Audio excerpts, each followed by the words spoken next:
That's right. Obamacare, to end Obamacare. You have spent the last... Because they want to give good health care. If I may ask a question, sir. Good health care. Over the last 4 years, you have promised to repeal and replace Obamacare, but you have never in these 4 years come up with a plan, a comprehensive plan to replace Obamacare. Yes, I have.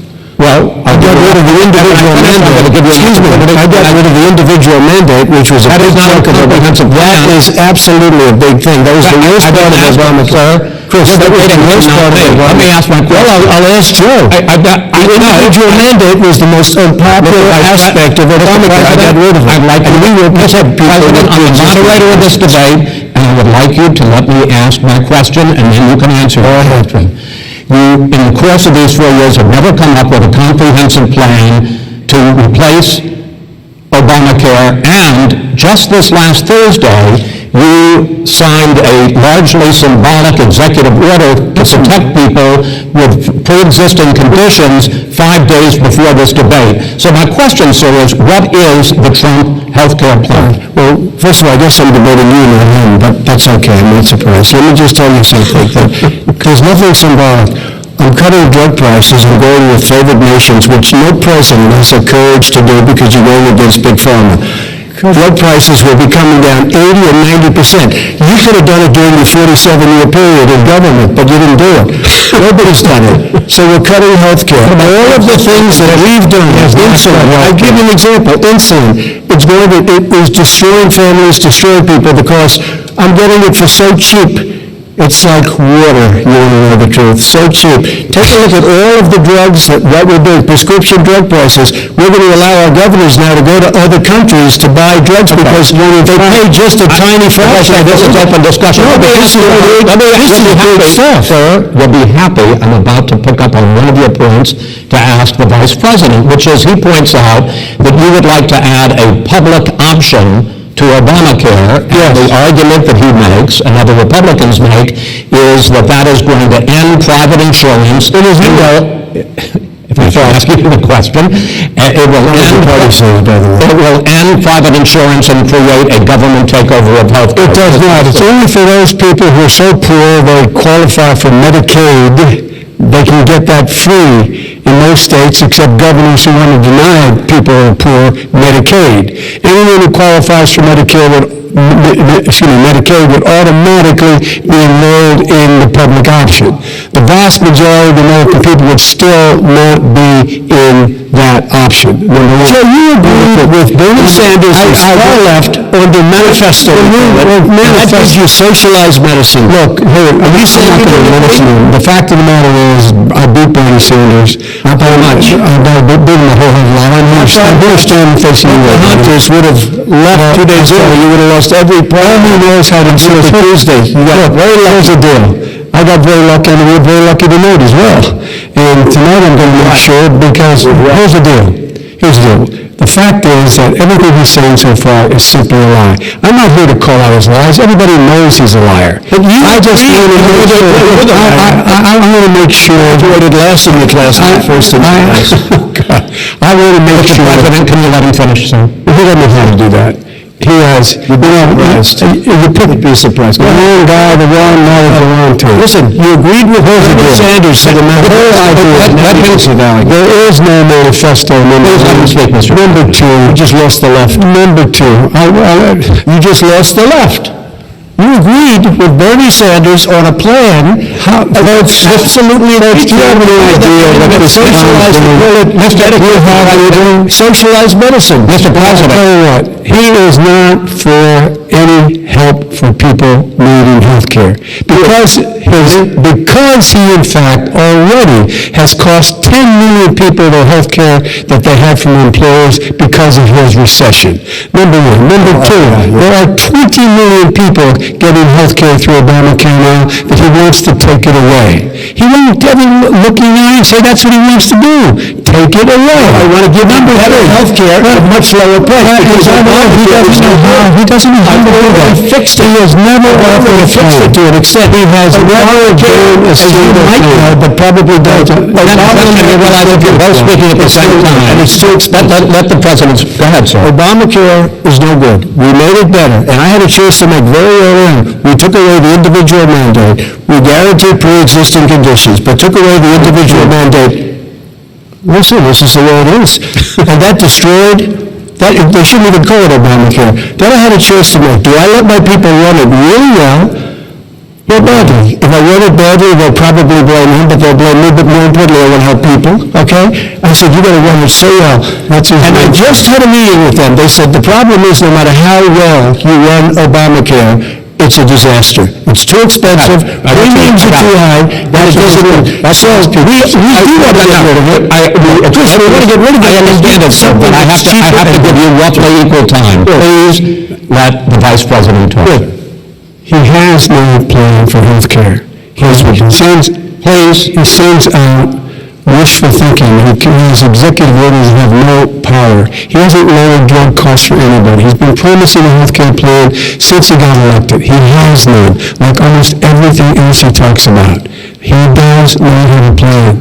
He doesn't have a plan. And the fact is, this man doesn't know what he's talking about. I have one final question for you, Mr. Vice President. If Senate Republicans, we were talking originally about the Supreme Court here, if Senate Republicans go ahead and confirm Justice Barrett, there has been talk about ending the filibuster or even packing the court, adding to the 9 justices there. You call this a distraction by the president, but in fact it wasn't brought up by the president.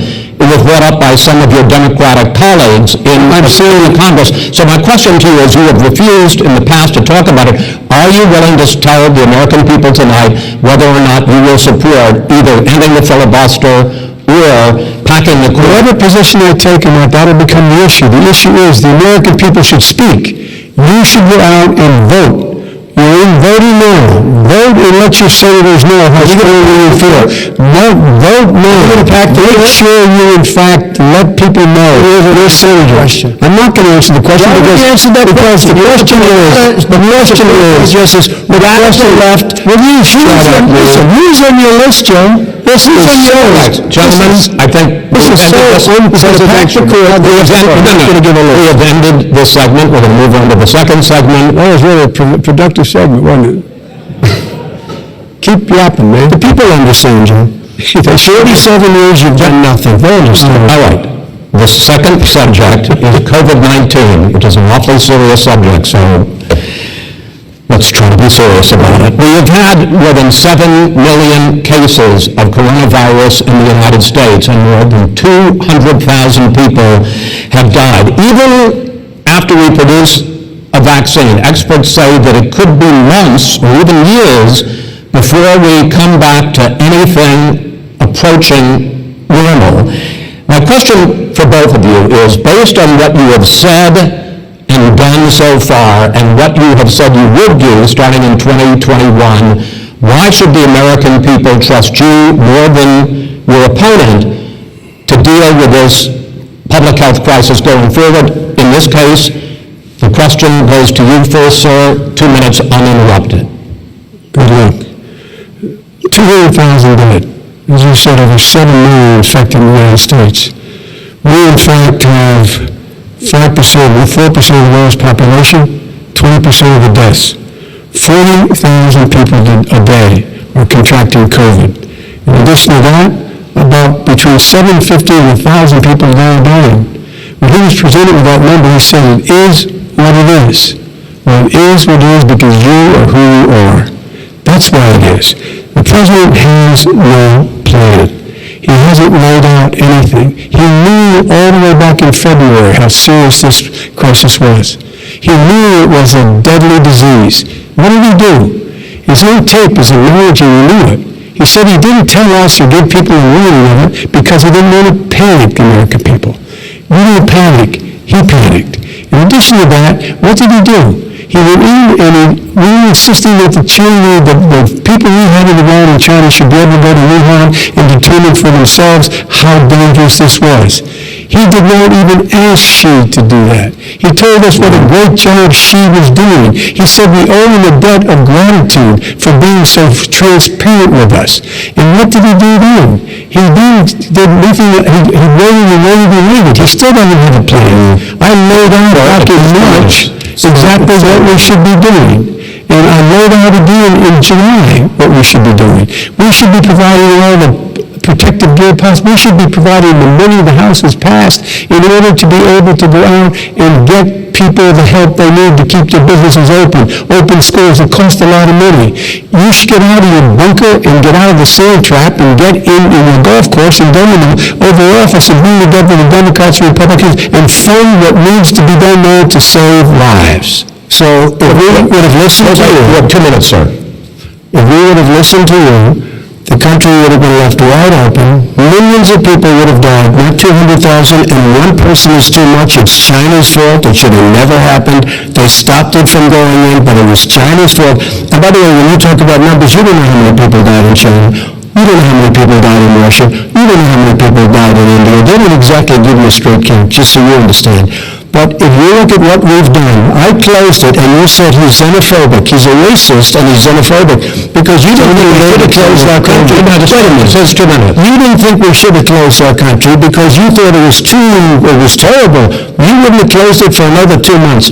By my doing it early, in fact, Dr. Fauci said, President Trump saved thousands of lives. Many of your Democrat governors said, President Trump did a phenomenal job. We worked with the governor. Oh, really? Go take a look. The governor said I did a phenomenal job. Most of them said that. In fact, people that would not be necessarily on my side said that.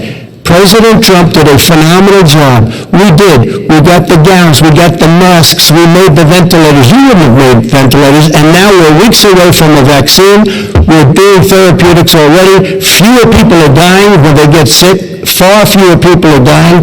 We've done a great job. The only thing I haven't done a good job, and that's because of the fake news. No matter what you say to them, they give you bad press on it. It's just fake news. They give you good press. They give me bad press because that's the way it is.